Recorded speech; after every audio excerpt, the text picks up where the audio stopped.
इतिहास कुछ नहीं कहता संघर्ष की कहानी, राणा सिवा भगत सिंह झांसी की भी वो रानी। कोई कायरों का इतिहास क्यों पढ़ेगा, जो लड़ नहीं सका वो कभी आगे नहीं बढ़ेगा। जय हिंद, वंदे मातरम। आप सभी साथियों का एक बार पुनः आपके अपने YouTube चैनल पर स्वागत है। आज की जो हम लोगों की श्रृंखला होने वाली है, जो इतिहास की श्रृंखला चल रही है, ये आज हम लोग तीसरी क्लास लेकर के आए हैं। और हम लोग शुरू क्या करने वाले हैं, वैदिक सभ्यता या वैदिक संस्कृति।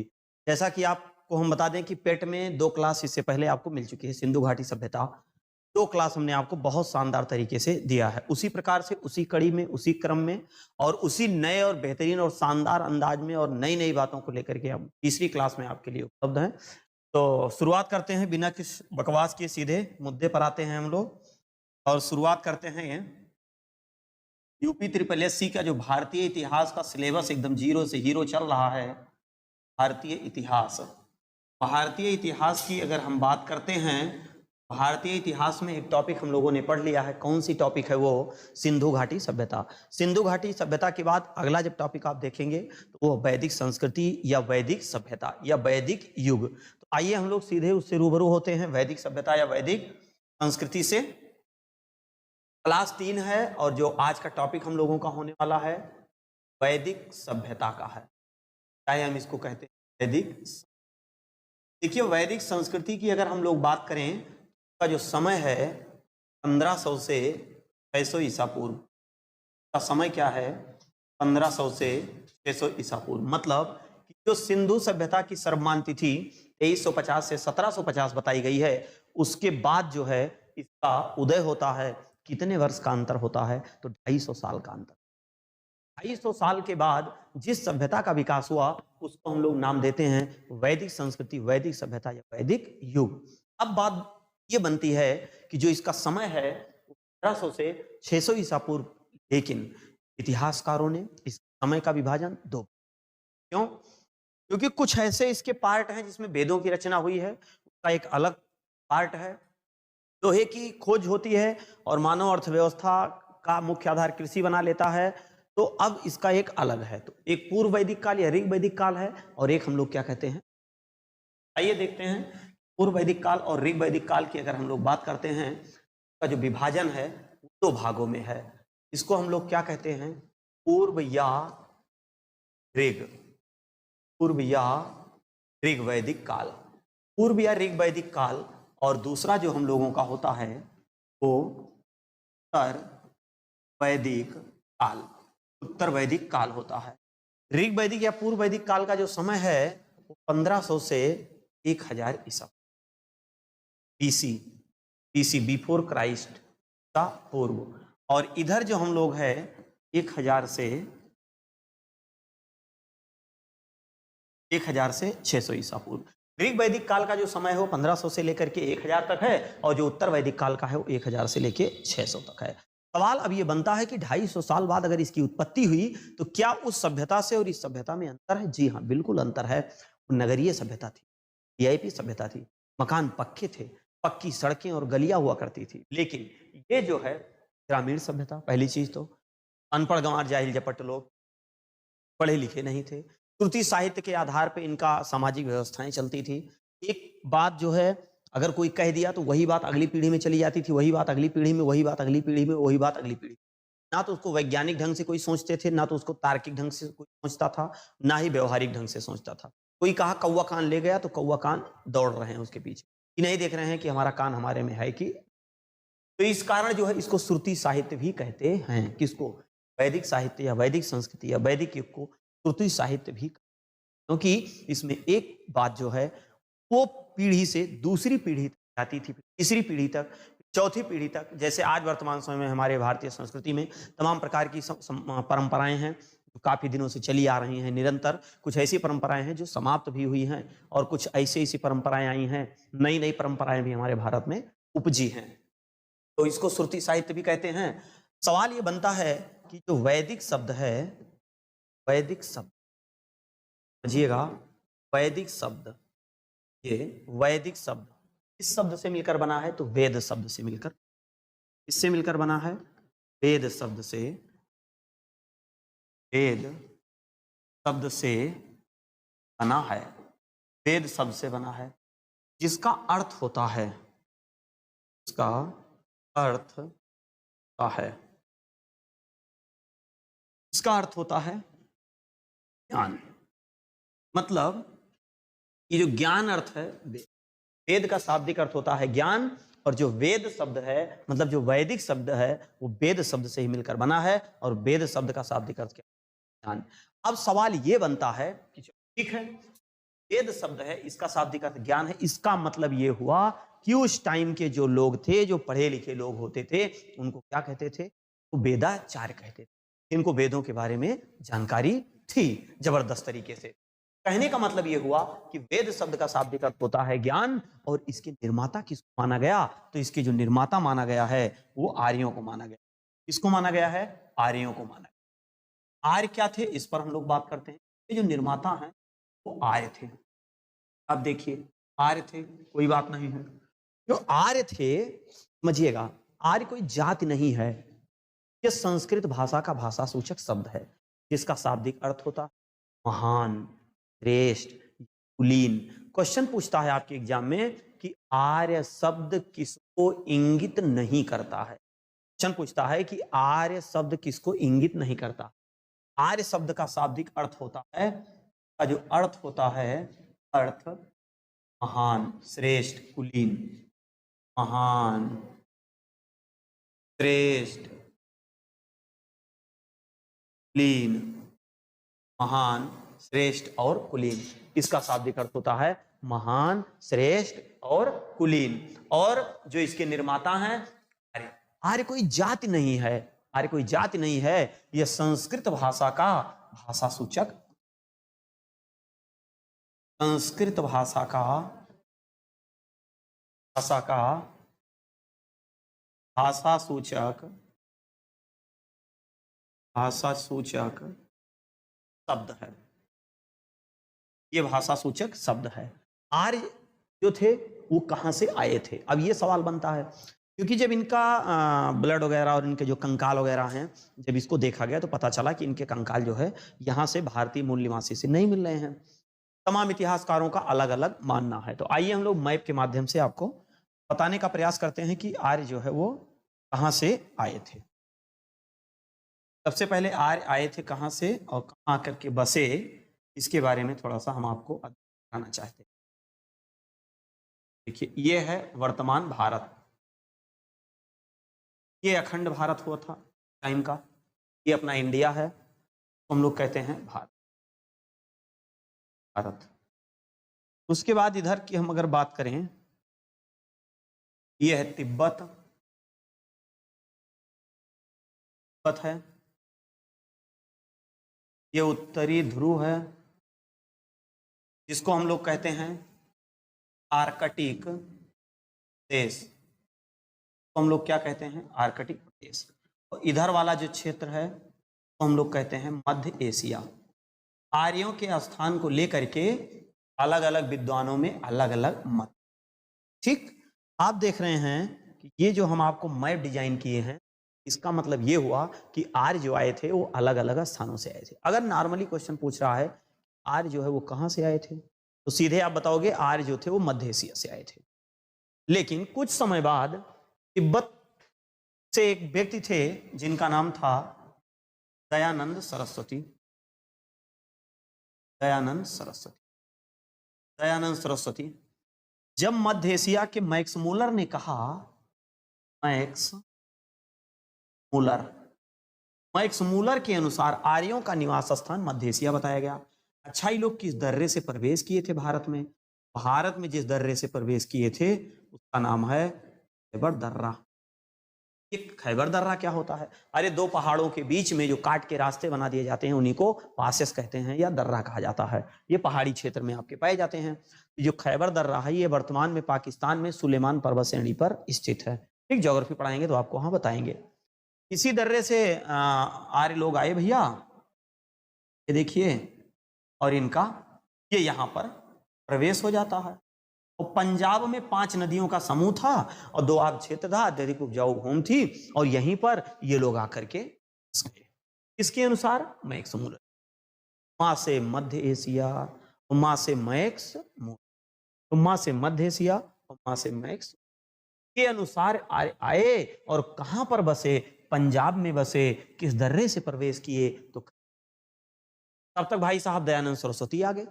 दयानंद सरस्वती ने मैक्स मूलर से कहा, महाराज कहां तुम रंग नंबर लगा रहे हो, यार आर्य हमारे यहां से आए। वो भैया 2 कंकाल लेके पहुंच गए, कह लो मिलाओ, अपने वाले कंकाल से मेरा वाला कंकाल मिलाओ। आई दोनों कंकाल लेके पहुंच गए, कहीं ना मिलाओ फटाक से, कहीं हाँ यार ये तो सेम टू यू दिख रहा है। मैक्स मूलर ने कहा यार ये तो सेम टू यू है। दयानंद सरस्वती ने कहा तब तुम कहे मौसम बनाए हो कि आर्य हमारे यहाँ से आए थे। तो मैक्स मूलर ने कहा चलो ठीक है, आर्य आपके यहाँ से आए थे, आपके यहाँ से भी आए थे और मेरे यहाँ से भी। इधर से ये आपका हिमालय पूरा क्षेत्र है, हिमालय फांद करके तो आएंगे नहीं, तो इधर से घूमते घामते अपना आए। इनके आने का भी वही एक मार्ग था, खैबर दर्रा, बसने का भी वही एक स्थान था, पंजाब। कुछ दिन के बाद अलग मौसम बना रहे हैं भाई साहब, कौन, बाल गंगाधर तिलक।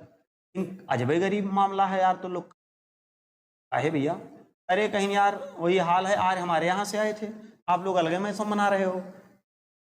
भैया बाल गंगाधर तिलक लेके कंकाल पहुंच गए, कहीं अब बताओ लो मिलाओ, कहीं हाँ यार ये तो सबका कंकाल मिल रहा है, कहीं तब क्या किया जाए, कहीं यार तब मामला गड़बड़ हो गया। मैक्स मूलर करें मेरे यहाँ से आए, दयानंद सरस्वती करें मेरे यहाँ से आए, बाल गंगाधर तिलक अलग मौसम बना रहे हैं, वो करें हमारे यहाँ से आए, हमारे यहाँ से आए खैबर दर्रा से आ करके और पंजाब में बसे।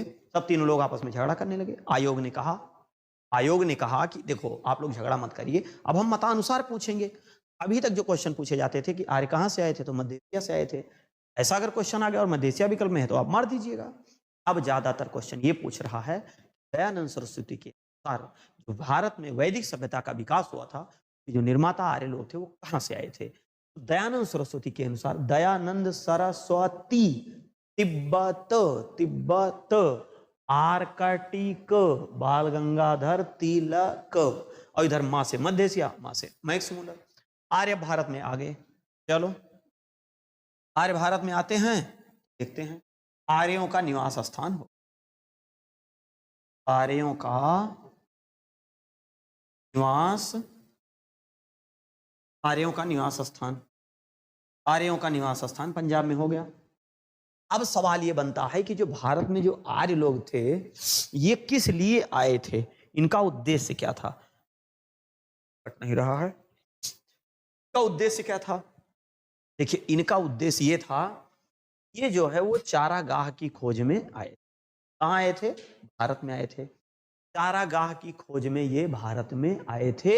और चारागाह का मतलब ये कबीला में होते थे, कबीलाई टीम में, उसी तरीके से इनका अपना जीवन वो चलता रहता था, ठीक है, कुछ उसी तरीके से इनका मामला था।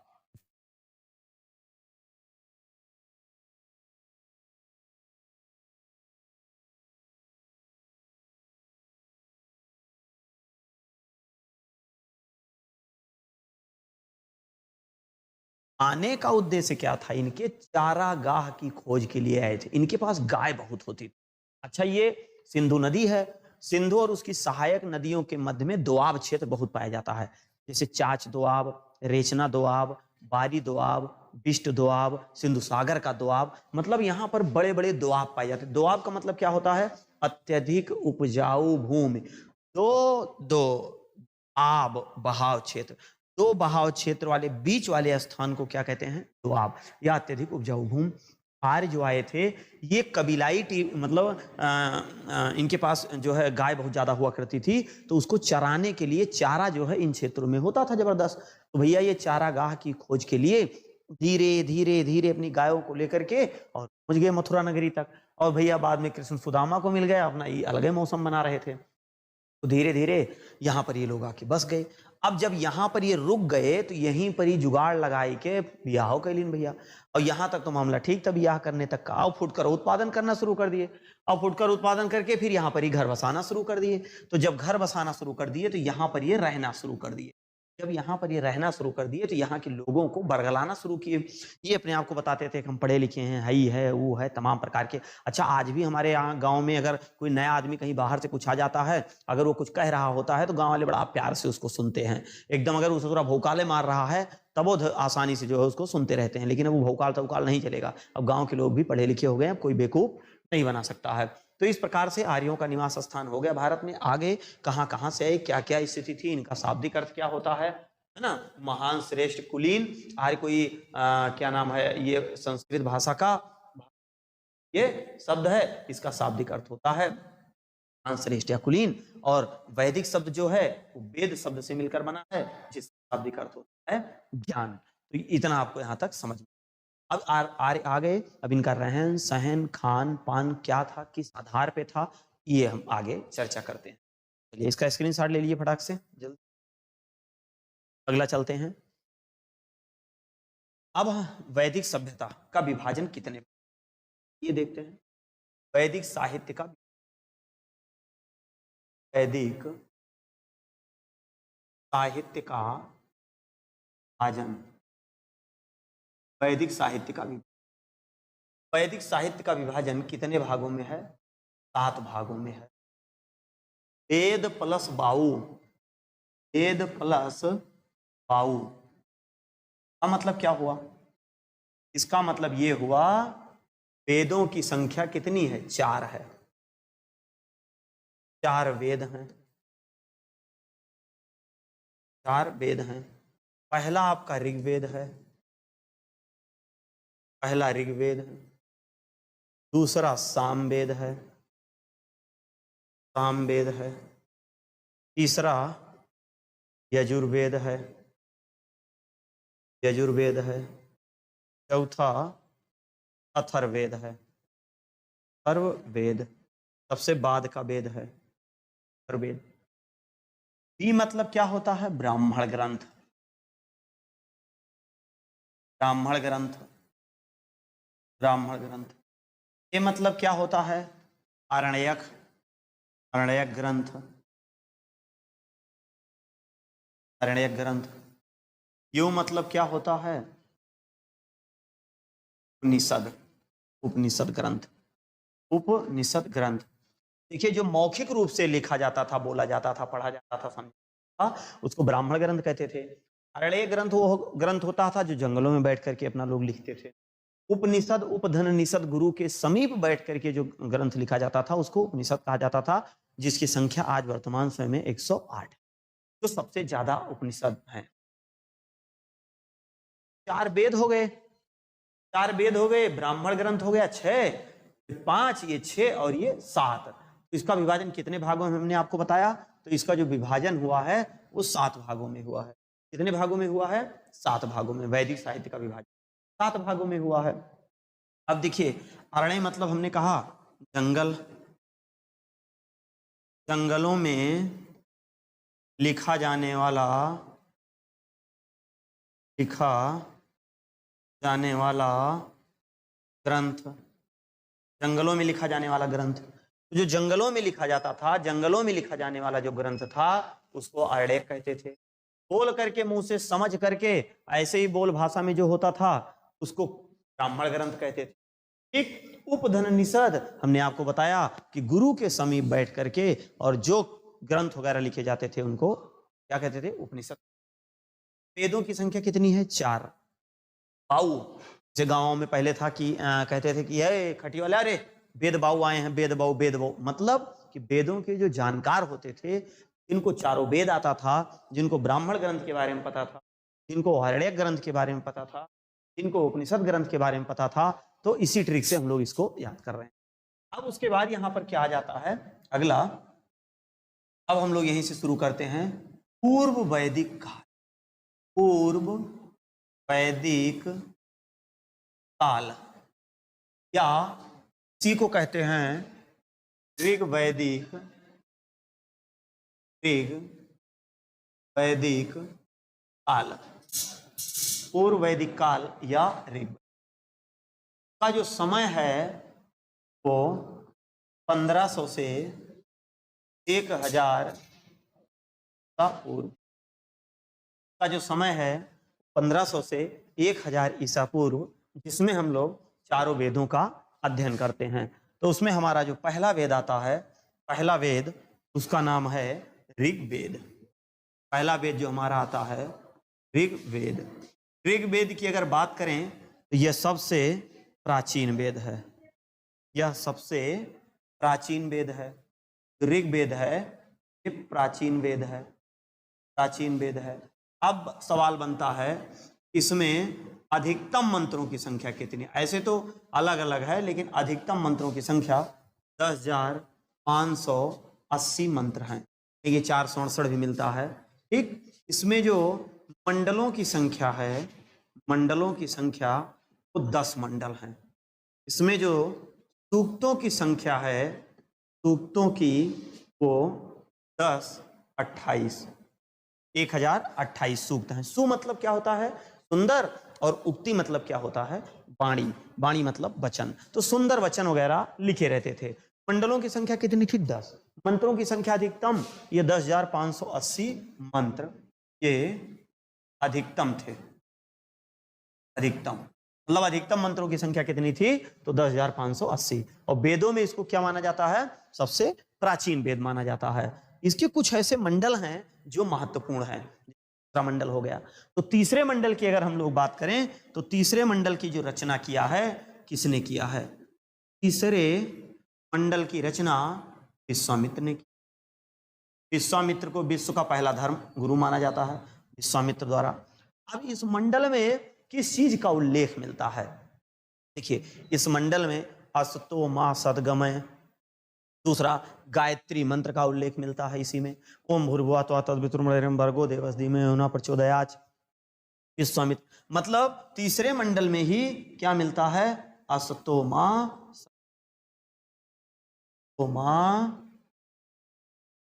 सदगमय, और इसी में ही गायत्री मंत्र का उल्लेख मिलता है।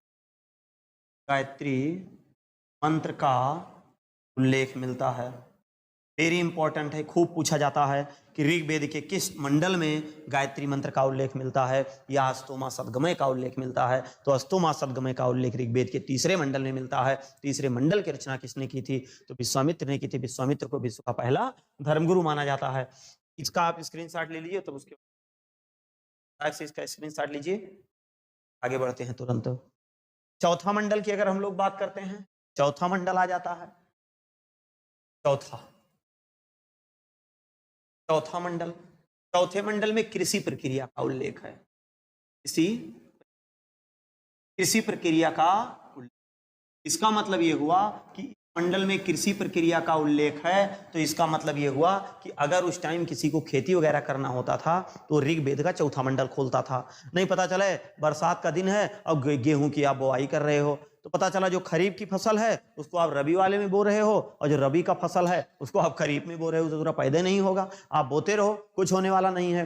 तो उस टाइम धर्मों का बहुत ज्यादा वर्चस्व था। तब लोग कहते थे फलाने देवता नाराज हो गए हैं, फलाने भूत लाग गए हैं, फलाने चुड़ैल लाग गए हैं, फलाने परियत लाग गए हैं, इससे कोई मतलब नहीं था। जब आप गलत टाइम पे उसको बो रहे हो तो कहां से वो सही होगा? जीवन में कभी नहीं सही होगा ना। तो चौथा मंडल में कृषि प्रक्रिया का उल्लेख मिलता है। और जो छठा मंडल है, छठा, इसमें हरियूपिया शब्द का उल्लेख मिलता है।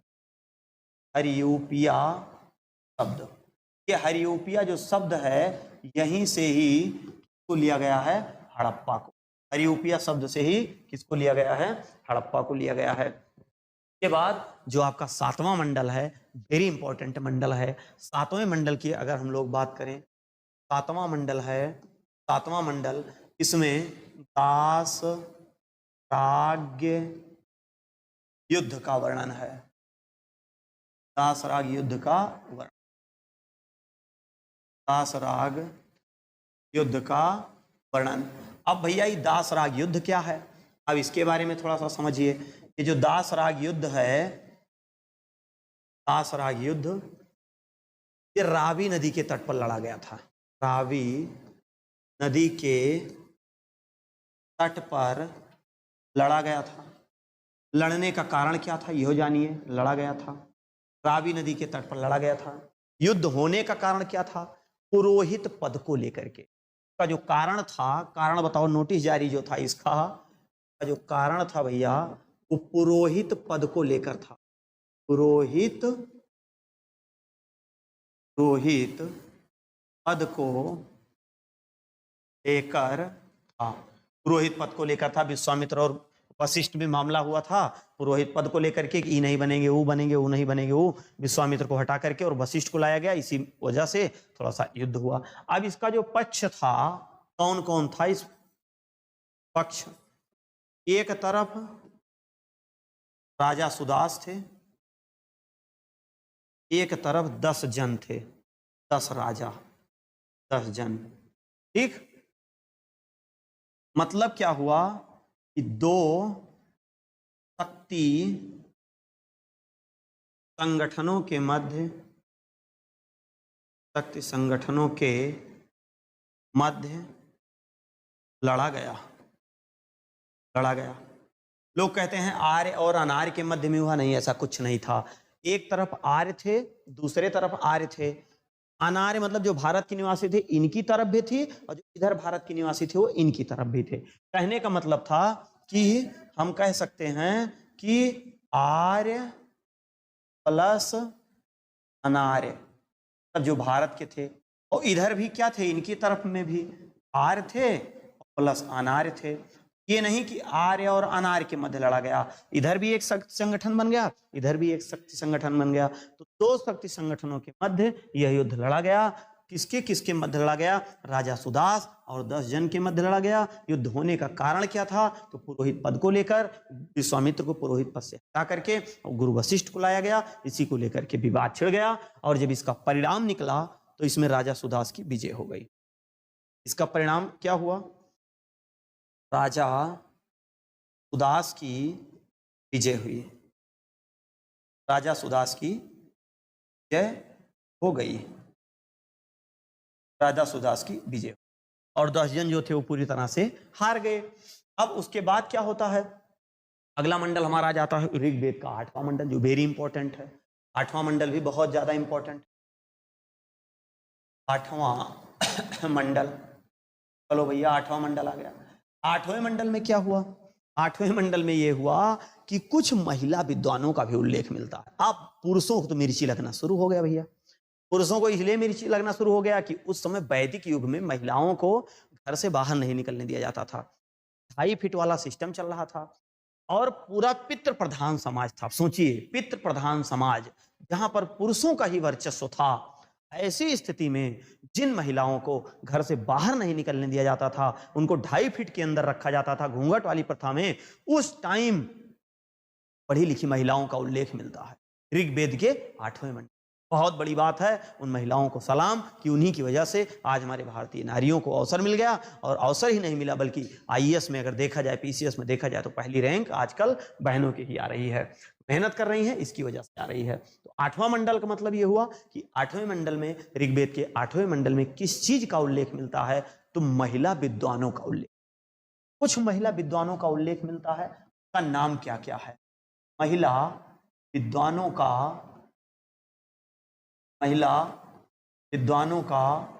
देख, महिला विद्वानों का उल्लेख है। उन महिला विद्वानों में कौन कौन महिला विद्वान है, थोड़ा सा इसके बारे में हम लोग देख लेते हैं।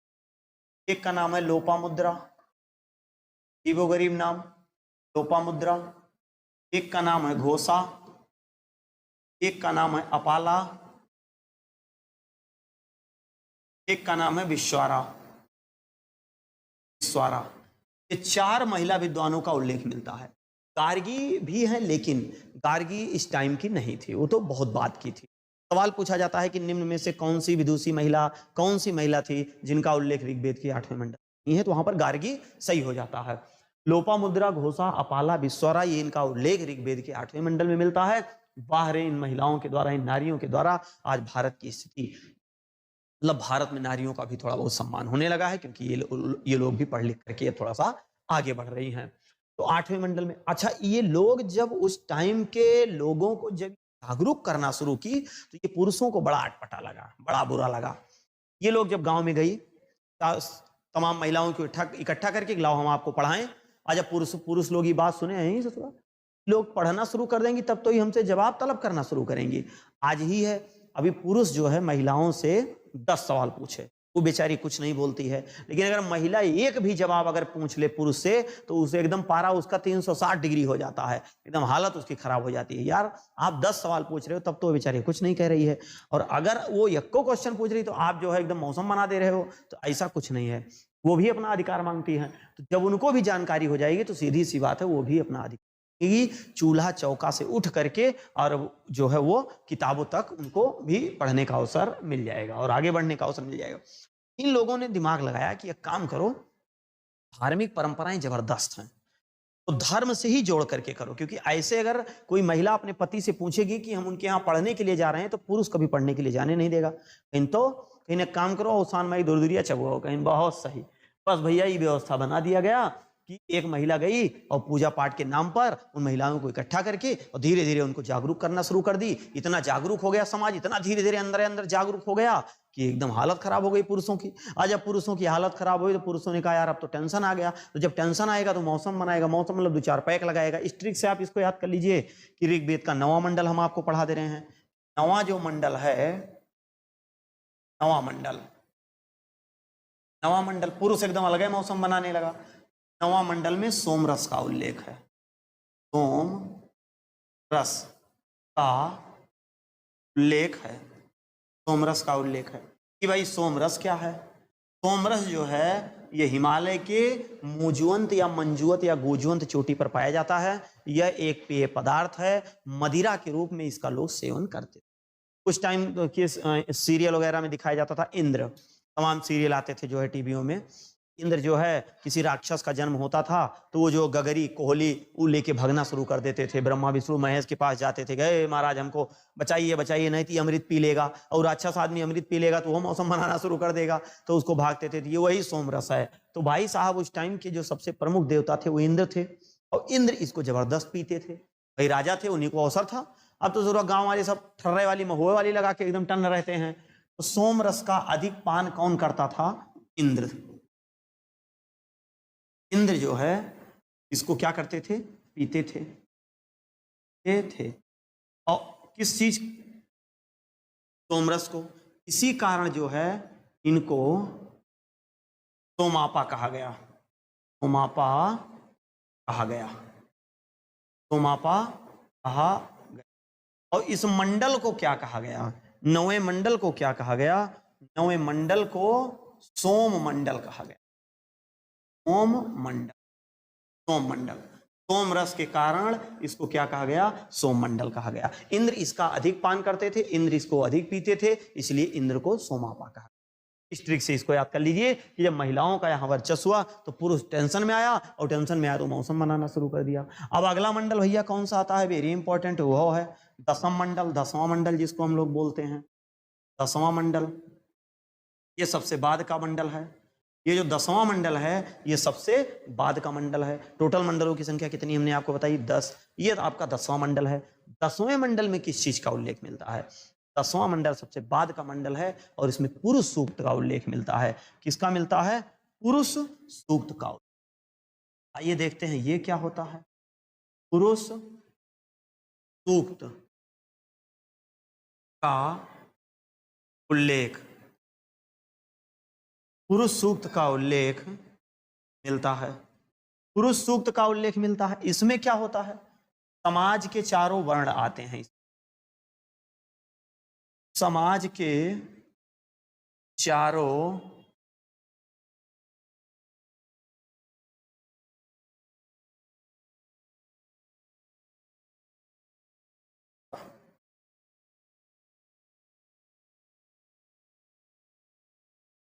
समाज के चारों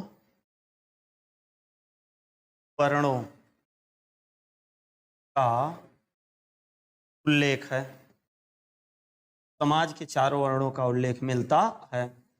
चलो भैया देख लेते हैं कि समाज के वो चारों वर्ण कौन कौन से हैं।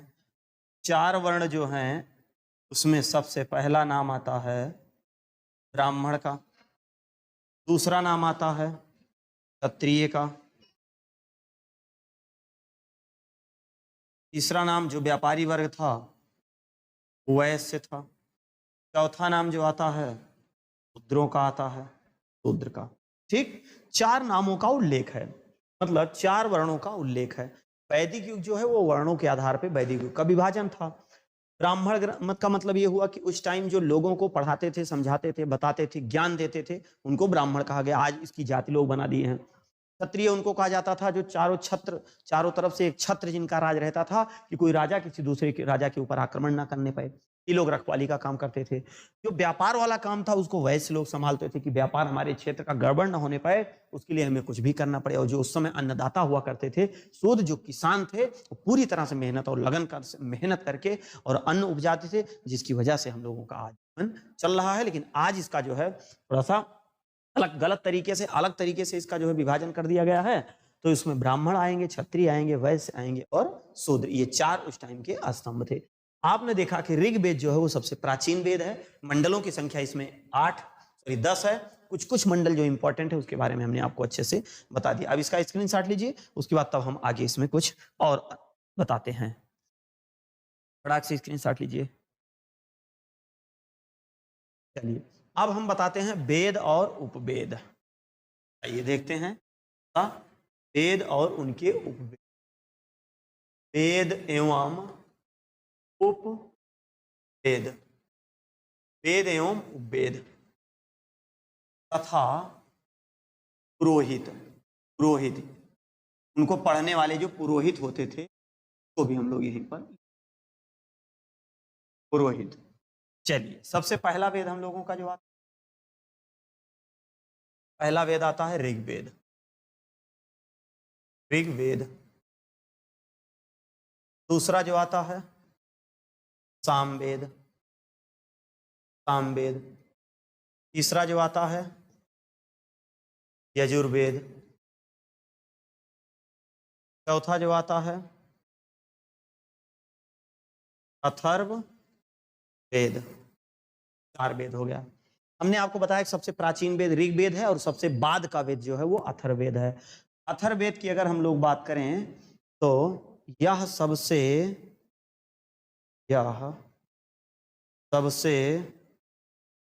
बाद का वेद है।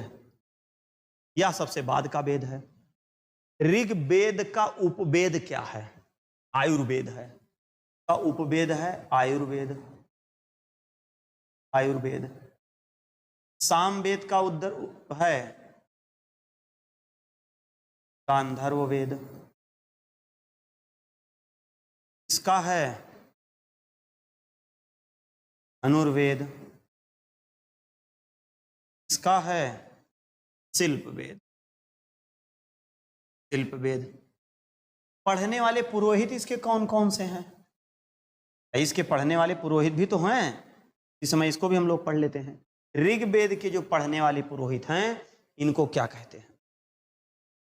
ऋग्वेद के जो पढ़ने वाले पुरोहित हैं इनको होता या होत्र कहते हैं। होता या क्या कहते हैं? होत्र। मतलब होता या होत्र जो जिनको कहा जाता था वो ऋग्वेदों का वाचन करते थे, ऋग्वेद को पढ़ते थे। और ऋग्वेद का उपवेद क्या था? आयुर्वेद था। सामवेद के जो थे उद्गाता थे। गाता थे। इसके अधूर थे। इसको जो थे ब्रह्मा थे। ब्रह्मा थे। होता या होत्र ऋग्वेद के थे। उद्गाता जो थे वो आपके अधूर के थे। ब्रह्मा जो है वो ऋग्वेद के थे। अगर कहे ऋग्वेद के ब्राह्मण ग्रंथ कौन से हैं, ऋग्वेद के आर्य ग्रंथ कौन से हैं, ऋग्वेद के उपनिषद कौन से?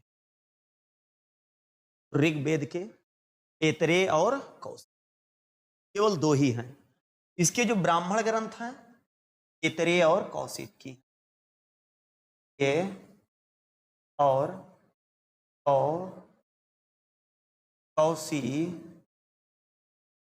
कौशितकी। कौशिक ऋषि के द्वारा इसको लाया गया। कौशिक ऋषि के द्वारा, कौशिक ऋषि के द्वारा इसको ऐतरा के द्वारा लाया गया। ऐतरा के द्वारा। ये क्या थे? ये ऋग्वेद के ब्राह्मण ग्रंथ भी थे, ऋग्वेद के ये उपनिषद भी थे और ये ऋग्वेद के जो है वो क्या नाम था उसका, आरण्यक भी थे। तो हम यहां पर लिख सकते हैं आरण्यक, और ये ब्राह्मण ग्रंथ, ये आरण्यक भी थे, ये ब्राह्मण ग्रंथ भी थे, और ये उपनिषद भी थे। ठीक। अथर्ववेद कौन सा वह ऐसा वेद है, समझिएगा बात को, कौन सा वह वेद है जिसके पास उपनिषद? अथर्ववेद, अथर्ववेद के पास कोई भी उपनिषद नहीं, सॉरी आरण्यक। ये जो अथर्ववेद है इसके पास कोई आरण्यक नहीं है, आरण्यक नहीं है, कोई भी आरण्यक नहीं है। अथर्ववेद के दो उपनिषद हैं, मुंडकोपनिषद है और एक मांडलिकोपनिषद और एक प्रश्नोपनिषद है। मुंडकोपनिषद की अगर हम लोग बात करें, अथर्ववेद का मुंडकोपनिषद खूब पूछा जाता है। मुंडकोपनिषद, मुंडकोपनिषद से ही सत्यमेव जयते लिया गया है। सत्यमेव जयते, ये जो सत्यमेव जयते उक्ति है ये कहां से ली गई है? मुंडकोप। मुंडकोप का मतलब होता है टूटी। जिस प्रकार से टूटी फूटी नौका भवसागर को नहीं पार कर सकती है, उसी प्रकार इसमें जो सब लिखे गए हैं ये इसके बगैर सत्य के। तो सत्यमेव जयते कहां से लिया गया? मुंड। इसका है भैया अथ, इसके एक भी आरण्यक नहीं, इसके एक मात्र ब्राह्मण ग्रंथ को पूछा जाता है। इसका जो ब्राह्मण ग्रंथ है, ब्राह्मण ग्रंथ का नाम है गोपथ, गोपथ ब्राह्मण ग्रंथ, गोपथ ब्राह्मण ग्रंथ, इसका नाम है गोपथ ब्राह्मण ग्रंथ। और इसके ब्राह्मण ग्रंथ का क्या नाम है? शतपथ ब्राह्मण ग्रंथ। इसका जो ब्राह्मण ग्रंथ है क्या नाम है?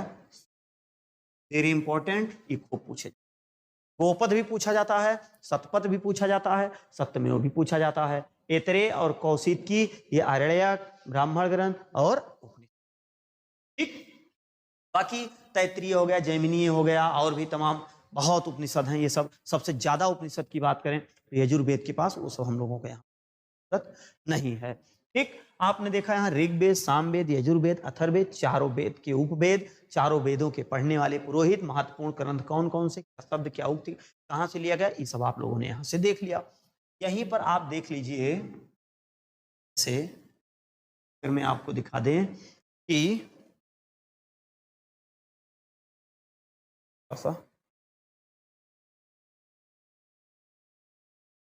रहा है भाई, चलिए दिख रहा है। गोत्र,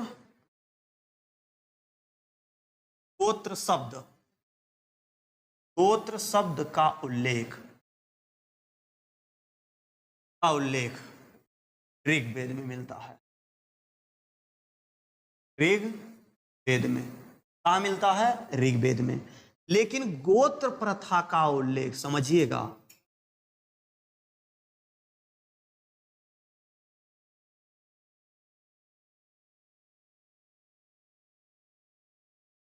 गोत्र लिख गया है, सही कर दे रहे हैं, गोत्र, गोत्र, गोत्र प्रथा का उल्लेख अथर्ववेद में, अथर्व, ये दोनों महत्वपूर्ण। ठीक। कि गोत्र प्रथा का उल्लेख कहां मिलता है? तो गोत्र प्रथा का उल्लेख आपका अथर्ववेद में मिलता है, और गोत्र शब्द का उल्लेख आपको कहां मिलता है? तो ये आपके महत्वपूर्ण, ये यहां तक था। इसका पहले स्क्रीनशॉट लीजिए फटाक से, तब उसके बाद आगे चलते हैं। चलिए, अब इतना आप समझ गए। अब देखिए धीरे धीरे धीरे धीरे आर्य का और आगे सिस्टम बढ़ता है, तो धीरे धीरे इन लोगों को तमाम प्रकार की जानकारी होती है। तो अब सवाल ये बनता है कि इनका जो देवता था, जो प्रिय देवता थे, ये प्रिय देवता। तो भैया इनके जो प्रिय देवता महाराज थे वो होली लई के भागत रहे, प्रिय देवता इंद्र। इनका 250 बार उल्लेख मिलता, 50 बार। कहां पर इनका 250 बार उल्लेख मिलता है? ऋग्वेद में है। कहां मिलता है? ऋग्वेद में, ऋग्वेद में मिलता है। ठीक, अगला पॉइंट, आर्यों को तब कि ऋग वैदिक आर्यों को, ऋग वैदिक या पूर्व वैदिक, पूर्व वैदिक आर्यों को नमक, मछली, समुद्र, समुद्र में तो मछली रहेगी, और भैया धान मतलब चावल,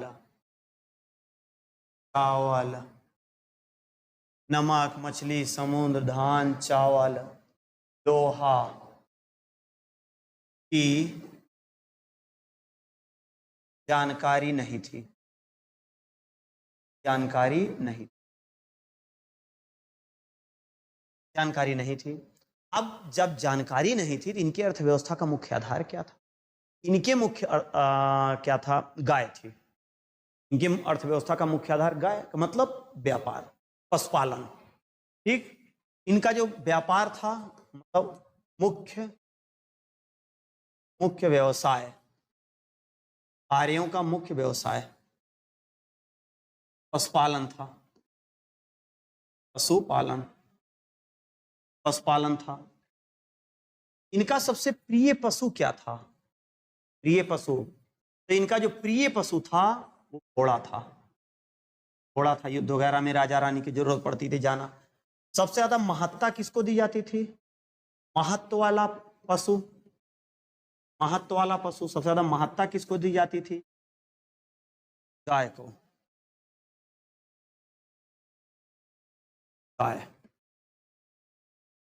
गाय, गाय को अघन्या कहा जाता था।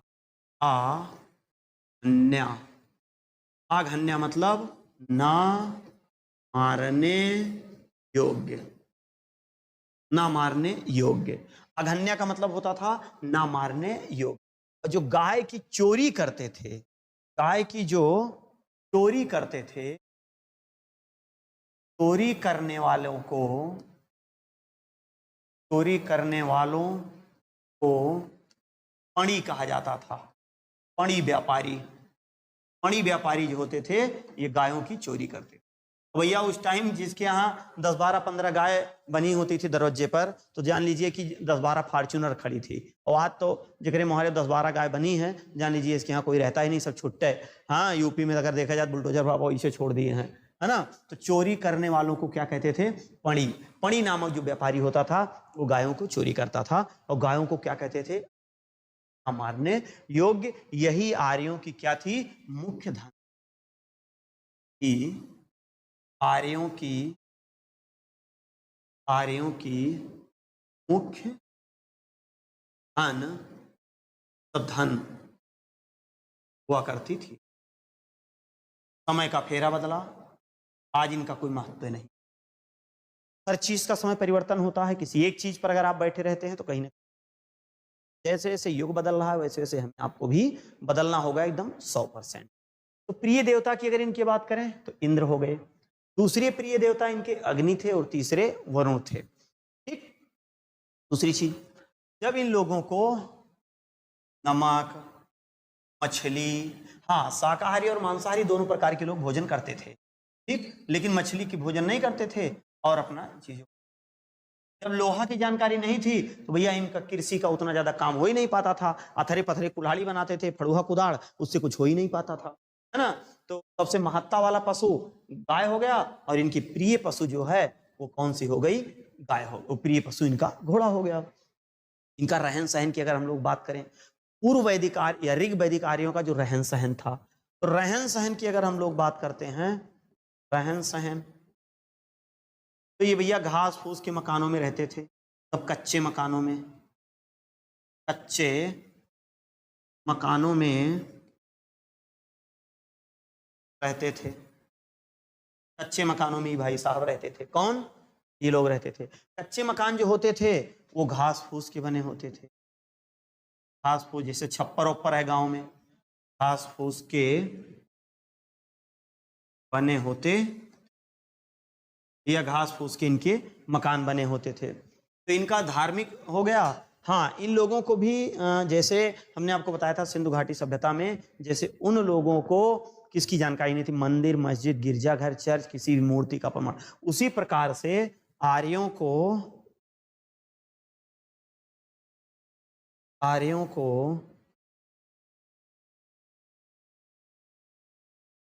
मंदिर बनाने की जानकारी नहीं थी। बनाने की जानकारी नहीं थी। बनाने की जानकारी नहीं थी। इसका मतलब है कि इनको प्रमाण नहीं थी। हाँ, देवी देवताओं का उल्लेख है, मतलब देवताओं का ज्यादा उल्लेख है, देवियों का यहाँ नहीं। यहाँ तो पितृ प्रधान समाज है। तो ग्रामीण सभ्यता थी। ये समाज जो था वो पितृ प्रधान था। मतलब जो समाज यहाँ था, समाज पितृ प्रधान, समाज पितृ प्रधान था। इनकी जो सभ्यता थी, सभ्यता पूरी तरह से ग्रामीण थी। सभ्यता इनकी ग्रामीण थी। शिक्षा की बात करें, पढ़े लिखे नहीं थे ये लोग। शिक्षा की बात करें तो पढ़े लिखे नहीं थे ये लोग, पढ़े लिखे नहीं। तो इन सारी चीजों की जानकारी पूर्व वैदिक काल में हमने बहुत शानदार तरीके, इसमें भी एक क्लास में अगर सब कुछ पढ़ा दिया जाएगा तो आपको समझ और वीडियो बड़ी हो जाएगी।